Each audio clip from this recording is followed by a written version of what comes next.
Hey everyone, Dr. Ashley back this week, and I have a question for you. Which one of these positions do you think is right? Well, let's find out.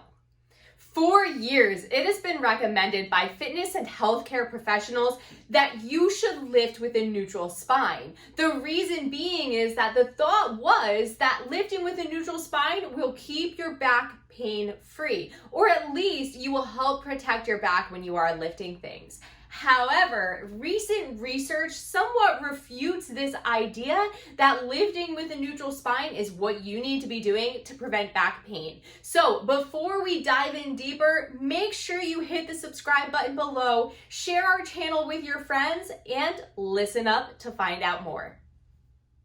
When you saw those pictures, what were your thoughts? Was one, oh my goodness, that's really great form, and the other one, oh my goodness, why would she ever be doing that?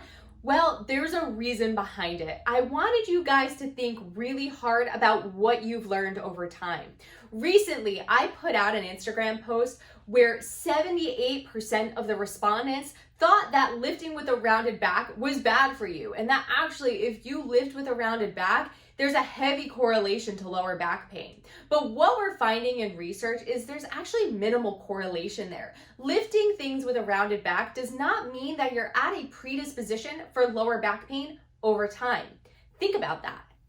So, research has finally showed and refutes the adage of basically lifting with a neutral spine. And as a physical therapist, I am telling you that it is okay to lift with a rounded spine from time to time.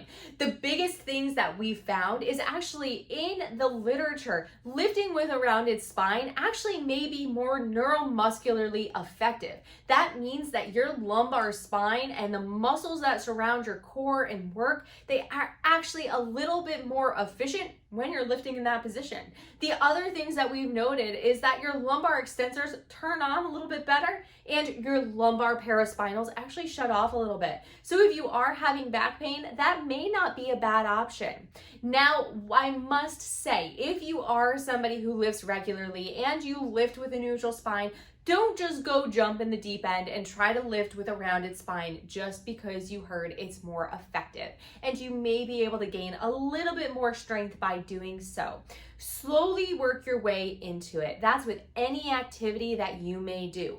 Just as runners get injuries and just as soccer players get injuries, especially overuse injuries, if you lift something repetitively one way or another, more than likely, yes, you can get injured. So we need to stop telling people that just because they bend forward to pick something up, it's gonna hurt them.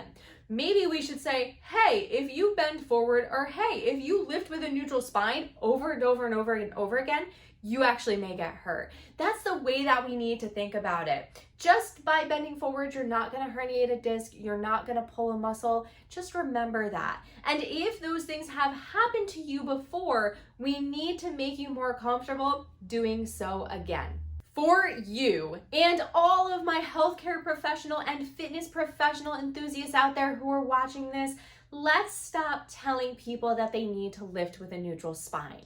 Remember, research is starting to show that we don't have to, and it's not actually necessarily protective of the lumbar spinal structures. What we need to do, make people feel more comfortable. The body is meant to move in so many different ways, so why not let it? Reintroduce movement, try lifting with a rounded spine, try lifting with a neutral spine, and see where your body takes you. Just don't be fearful and don't cringe when you see that weightlifter in the gym anymore lifting with a rounded back. More than likely, he's gonna be just fine.